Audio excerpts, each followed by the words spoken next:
GIFs were established as a free and sort of like usable part of the web. GIFs are great because it's a low barrier of entry. Anybody can play around, and it's fun. The animated GIF for us was just a photograph that could move and existed forever. This is a photograph that is still alive, and so we were already thinking beyond the limitations of the file name.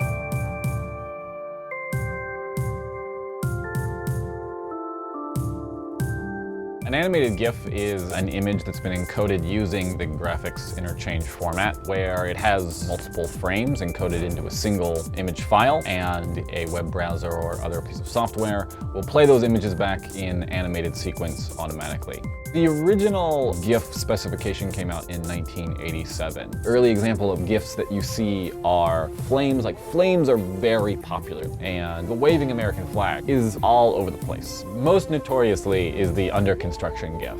But then by the time you get to like 95, 96, you've got the release of the Netscape browser and these web browsers that can automatically animate them. And all of a sudden you see this new spike in popularity. But following that, there's this sudden division between the Web 1.0 of the 70s and 80s and 90s, and then Web 2.0 of like the 2000s moving forward. So the idea of using GIFs becomes way less fashionable. But around 2007, 2008, popularity is swinging back up. People start to realize that you can use GIFs for tons of different things. Like now that we're in 2011, 2012, there's more GIFs online, but you also have way more places to put them. Things like Reddit and Tumblr, WordPress, even like Twitter to a certain degree. So you're seeing actually this like postmodern GIFs. And the tools for GIF creation are becoming more widespread.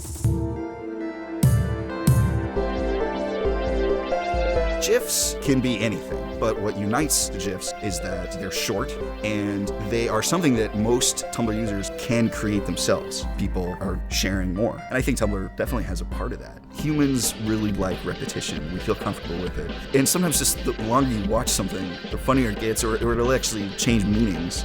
You have the glitch art, you have pixel art, TV, movies, and you have stuff that you can't even really categorize. I think it's mostly young people driving the form, definitely, because it enhances their online persona. Just being able to make some of those makes you so cool. It's uncharted territory right now. And I think really anything has the possibility, the potential of being an art form, but certainly around animated GIFs, we've seen a transformation. We've seen them go from just people taking TV shows. We've seen people making original stuff with them. Mashups between video games and movie characters, and even Tumblr memes. I think there's other new art forms waiting to be discovered in there that we just haven't figured out yet.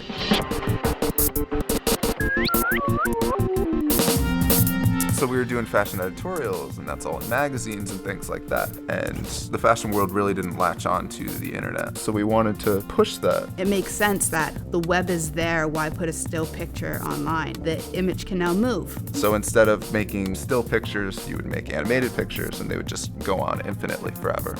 Everyone always describes our work as creepy. What's creepy about it? But our work is very playful. So, I mean, I think the two biggest inspirations is one, the web. We work off of memes, and memes are in our work. They're just a kid making something funny with their friend and tossing it up online because they can. That's where the best memes come from, you know? Yeah. It's accidents. But besides that, video games. It lends itself to like video game culture, like playing a game and, you know, blowing people up on the moon and slaying dragons and things like that. It's just this idea that you could be anything and you can become go anyone. anywhere. Yeah. I mean, these are possible in games. We get bored really, really quick. And it's always about doing the next thing in technology. And it used to be that art was in museums on walls. And now all of a sudden with this thing of the web and art on screens, all of a sudden you go to the MoMA and there's a screen with art on it. So we just want to be there.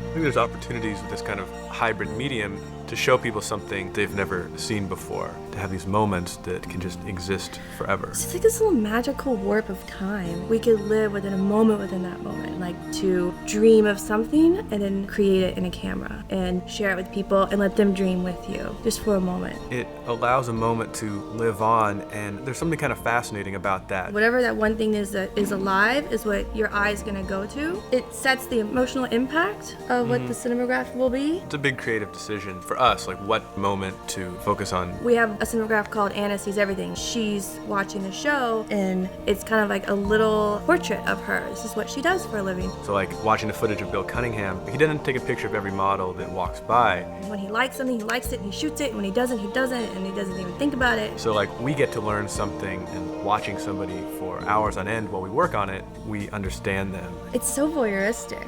You look, then you feel like you should look away, but then you can watch it, and so then you can watch it some more, and it's like, oh. The simplicity of it, I feel, is really beautiful, and we see it as an evolution of photography. If you think of all the ways that photography is displayed, these are areas that we want to go into. There's little parts of it that are alive, and you can choose to engage in depth into the art, or you can choose to just glance at it and it's there as if it's a photograph. And it's essentially something you've never seen before.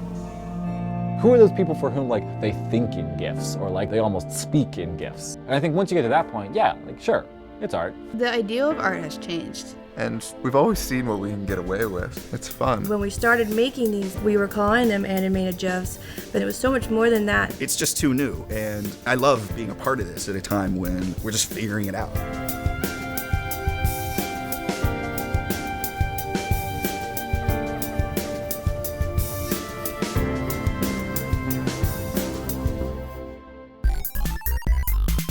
We should say GIF. It's not a GIF, it's a GIF. It's a GIF. GIF is how I learned it first. The founder of the format of GIF, the CompuServe guy, This is ancient internet history here. he said, choosy developers choose GIF, like the peanut butter. We can talk about why you should say GIF because it doesn't sound like peanut butter. Let's find this guy. My understanding is that this guy prefers GIF. So you gotta represent for the creator, I say we gotta go with the inventor of the format. Giraffics. Everyone says GIF. It's GIF.